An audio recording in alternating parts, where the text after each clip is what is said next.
let's check in with Alex Conant. He's a McCain campaign surrogate, also spokesman for the Republican National Committee.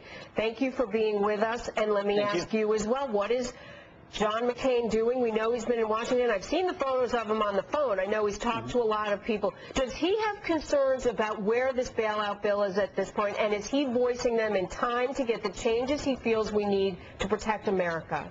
Absolutely. John McCain has been very engaged in this process, unlike Barack Obama. Last week, when it looked like the deal was about to fall apart because the House and the Senate weren't talking to each other, John McCain suspended his campaign, returned to Washington, D.C. to take a hands-on approach to the situation to make sure that our country gets through this. You contrast that to Barack Obama, who, as you pointed out, stayed out on the campaign trail, continued to attack, has not offered any constructive solutions to the crisis. Instead, he's seen this as an opportunity for himself. It's the sort of me-first attitude that we already have too much of in Washington, D.C., and that's all Barack Obama has provided us this week. But Alex, whereas go ahead. Consistently, and thank you for letting me just jump in for a second, Barack Obama's folks will tell you that he did everything John McCain did over the last couple of days from the road. He called all of the key people, and he voiced what he was concerned about. Is there really a difference between being in Washington at a time like this and being out on the road campaigning?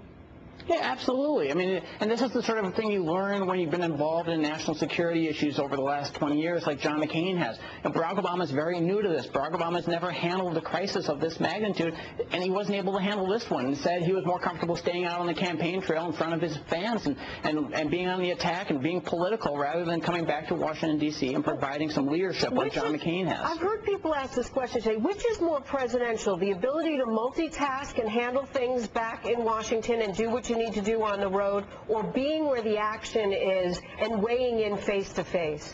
Well, I would argue that the more presidential thing to do is to put the country first. You know, suspend your campaign, put politics on hold for long enough to bring all the sides together, bring all the sides to the table so that we can get something done. That's what John McCain did last week, and that's not what Barack Obama did. He continued to put politics first. He continued to put Obama first by staying on the campaign trail, raising money. He's in Detroit today where he's having fundraisers instead of being here in D.C. and being engaged in the process. All right. And I understand from Jamal that Senator McCain ate at fancy restaurants. That's a point that he wanted to make. Do you want to respond?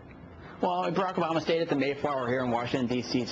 last night, which is a very nice, five-star hotel in the area, and he did that between campaign stops, between coming in to face the nation this morning, but he wouldn't come here last week to help save the nation. Well, at a time like this, all the people that I'm getting emails from want to hear is, am I going to be able to survive this crisis? So thanks for letting us know what Senator McCain is doing, and to Jamal Simmons again for letting us know what Barack Obama is doing. Good to see you, Alex. Thank you. Good seeing you.